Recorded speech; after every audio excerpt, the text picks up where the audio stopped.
Fight fans, welcome to the big fight preview of Saturday night's action in my hometown of Birmingham, a show I cannot wait for. And I'm delighted to be previewing this show with SW Boxing's Sam. Sam, how are you doing? Really good, Darren. Yeah, thanks for having me on, mate. Looking forward to it. No problem. I said SW Boxing, I meant SW Fight Hub, by the way.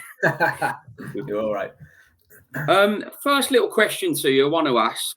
Not just get straight into the fights, bit off the cuff. Do you think this card is more for the boxing hardcore, or do you think the casuals will be watching?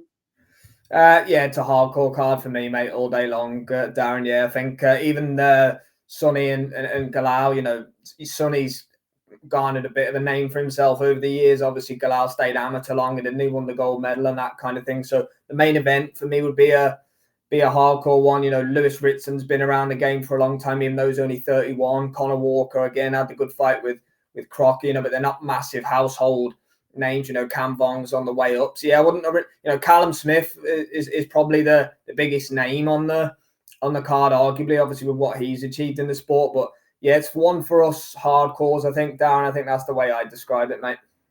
Well, I was going to say about Callum Smith's opponent. I mean, I believe that fight's going to be on before the bell. I'm not even going to venture into that fight because we're trying to sell this show and not put it down. So let's move on with that.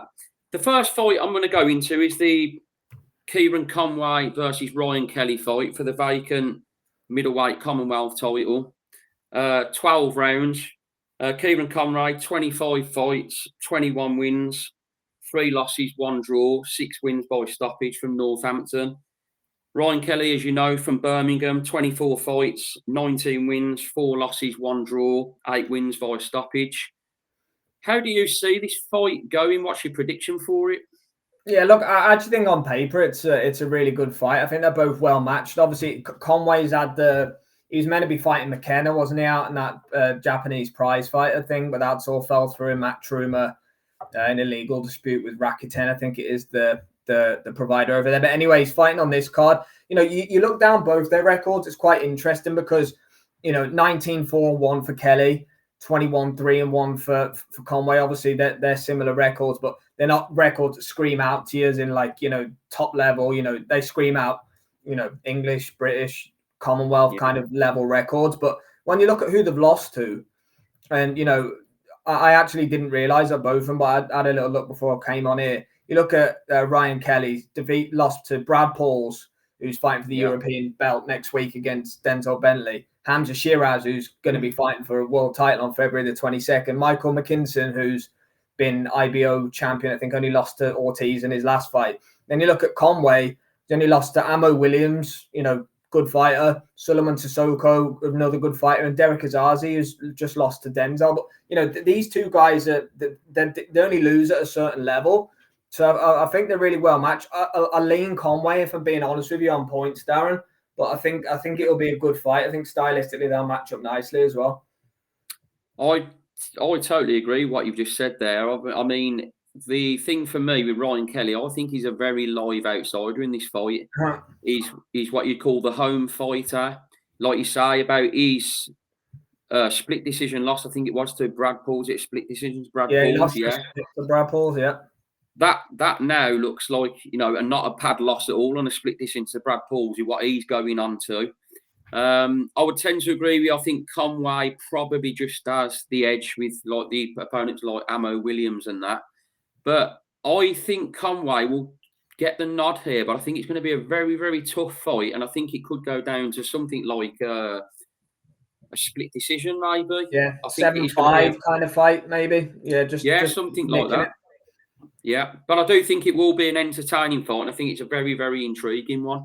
So you're going points, Conway, and I'm going to go split decision, Conway. Okay, that's brilliant. The next one we've got in the lightweight division, 10 rounds. We've got Cameron Vong from Blythe, Northumberland, 6 fights, 6 wins, 3 stoppages. And we've got Gavin Gwynn, which you could probably call the veteran now. 21 fights, 17 wins, 5 by KO, 3 losses, 1 draw from Merthyr Tydfil, Wales. This fight for me is a very good one again.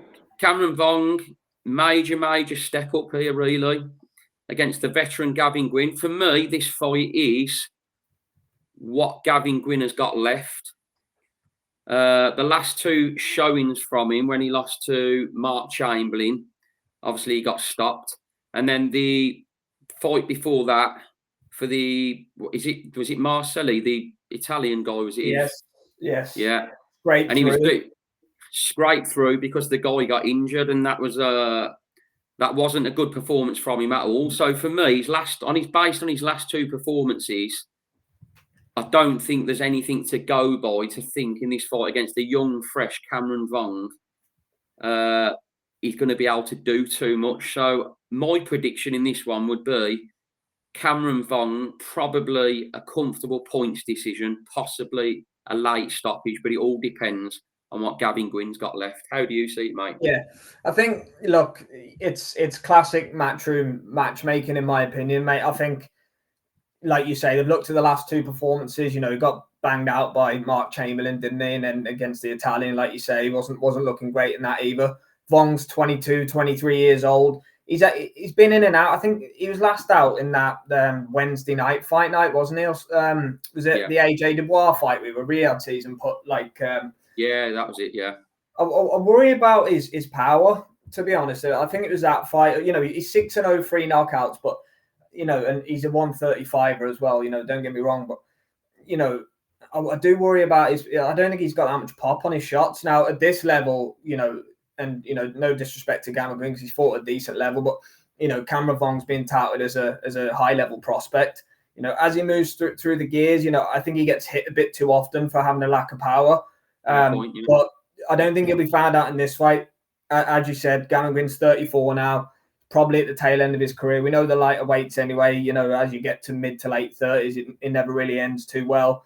He's put in good performances over the years. He stopped Sean McComb. He took his O, obviously. McComb, many people thought he beat Arnold Barboza Jr., who's just beat Ramirez last weekend. But yeah, I think Vong will win on points. I'd be surprised if he stops him. But then again, if Gwynn's tank is empty at this point, which is a possibility, I completely get where you're coming from. There is a hint of a late stoppage in this one as well. Yeah, I just want to clarify what I was saying about possible late stoppage. You hit the nail on the head there with Cameron Vong. I think his power does look a little bit suspect at this point. And I think the only way he takes Gavin Gwynn out late is probably a stoppage on his feet where he's exhausted or he's just... Yeah, I don't think it'd be a clean KO or anything like that. So another intriguing fight on a great night of boxing Saturday. Definitely. The next fight we're going to look at is over 10 rounds. Conor Walker versus Lewis Ritson. Conor Walker, another home fighter again from Wolverhampton. 17 fights, 13 wins, 3 losses, 5 wins by stoppage. Lewis Ritson from Newcastle, 27 fights, 23 wins, 4 losses, 13 KO wins in the welterweight division. How do you see this fight, mate? I find it hard to believe that Lewis Ritson's only 31. It feels like he's been around for so long. He's got a lot of miles on the clock, hasn't he, for a 31-year-old. Look, Conor Walker deserves the spot, not only because he's a local lad getting on the big show, but what a performance against Lewis Crocker last time out. That was a phenomenal fight. Up there for fight and round of the year domestically for me this year. That fight was an absolute war. So glad he's getting the opportunity. I think Sam Jones is backing him now as his manager or something like that. So he's probably going to get plenty. But how I see it is, I think Lewis Ritson is done. Unfortunately, didn't think he looked great in the O'Hara fight. Paddy Donovan kind of ground him out, but I don't really think he's a welterweight, to be honest with you. His best days were at 135 when he was banging everybody out. Didn't look like he carried the power up to 140 pounds. At 147, I worry. I think Walker's a fresh 29-year-old, and he hasn't got that many. He's got miles on the clock, but he hasn't got Lewis Ritson miles on the clock. And I think he'll stop Lewis Ritson in the mid rounds. I think 6 or 7. I think Walker will get rid of him. That's a fantastic analysis, mate. Well, I was just looking. Lewis Ritson, obviously, his last 2 fights, stopped by Paddy Donovan and stopped by O'Hara Davis. I mean, O'Hara Davis was last year.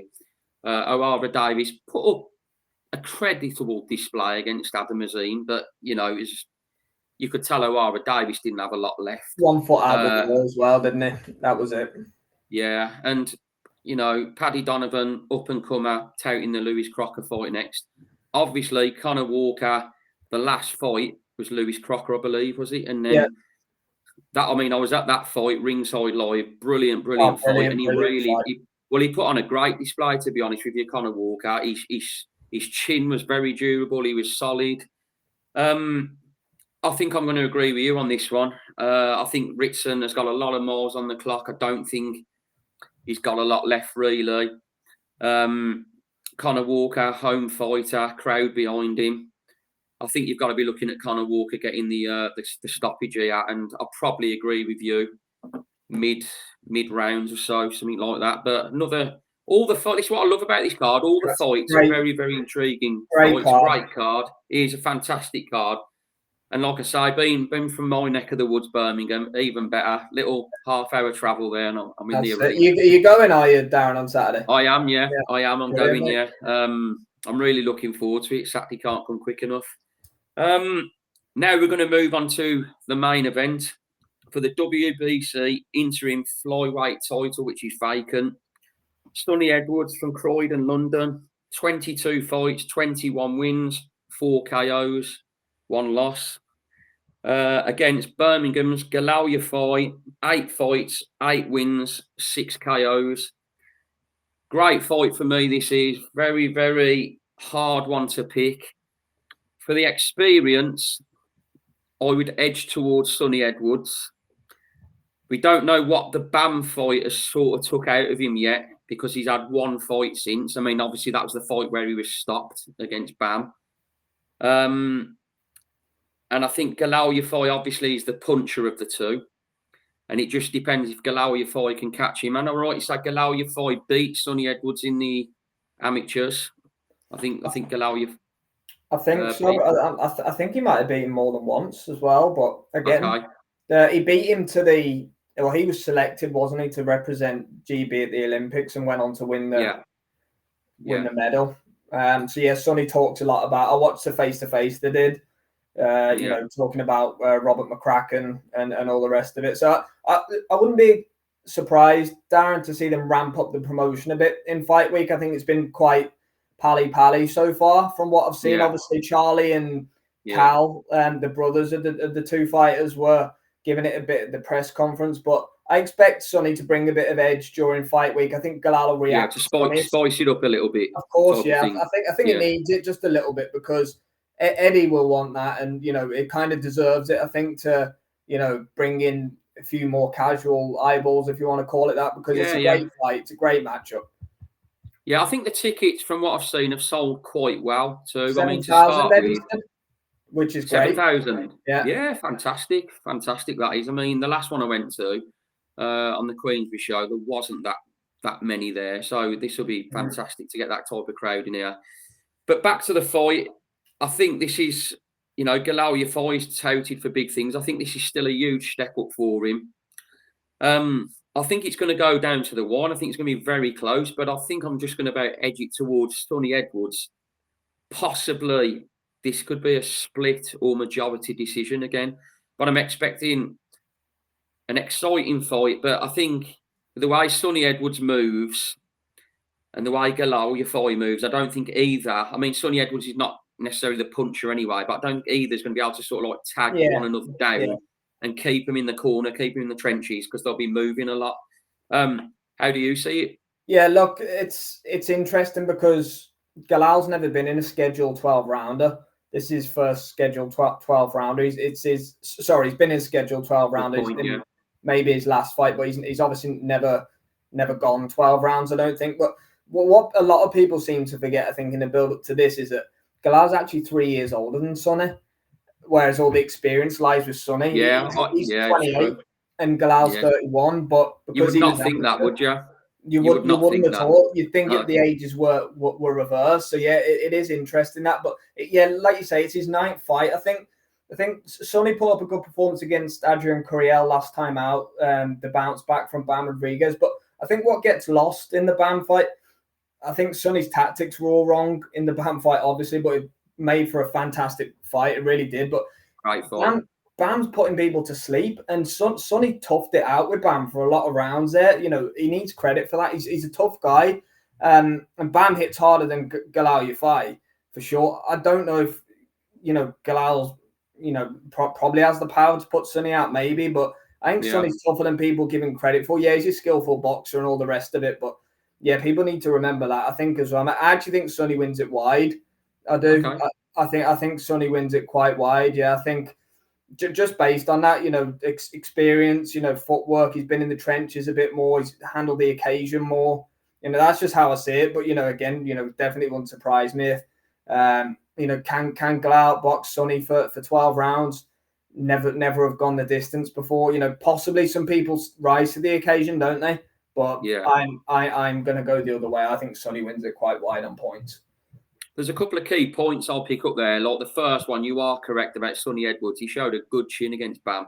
Mm-hmm. He got caught several times before he got stopped. Look at Estrada and look at his last opponent. They just fell as soon as Bam hit him. Yeah, he did. He showed a great chin and he toughed it out. I mean, yeah, he lost, but he did come away with some credit from that fight. And you are right about the Galal Yafai's first 12 rounder. That's could be a very, very effective thing on this fight about the way it could go. But overall, like we've said, fantastic fight card. Do you agree? Oh, mate, it's brilliant. Yeah, you know, like I say, just discussing it with you and going down the card for us hardcore boxing fans, it's brilliant. I would call it, if you want to call it, a trade card, but that's great for us. You know, it might not get, you know, thousands of new subscribers to the zone, but, you know, for us, we're delighted with it. Yeah, it's going to be a great night. Fantastic. I mean, there is some tickets still left. Obviously, this show will be live on the zone. It looks like what you'd so-called the biggest name on the show, Callum Smith, will be on before the bell. He won't be on the main card, so it looks like that's the route they're going down with a tick-over fight. I mean, I believe they could have got a little bit of a better opponent than someone that's ranked number 457 in the world.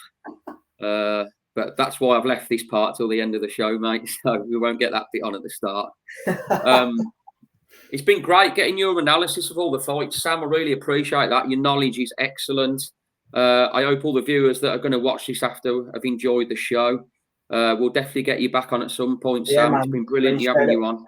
Great to be on, Darren. Yeah, appreciate it. Good to talk boxing with you as always, mate. And you, mate. And everyone follow your channel as well that hasn't so far, SW Fight Hub. Then they can follow you on X as well. Yeah, thanks again, mate. Brilliant. Cheers for coming on. Oh, man, Darren. Appreciate it, mate. Thank you, mate. Cheers. Thank you.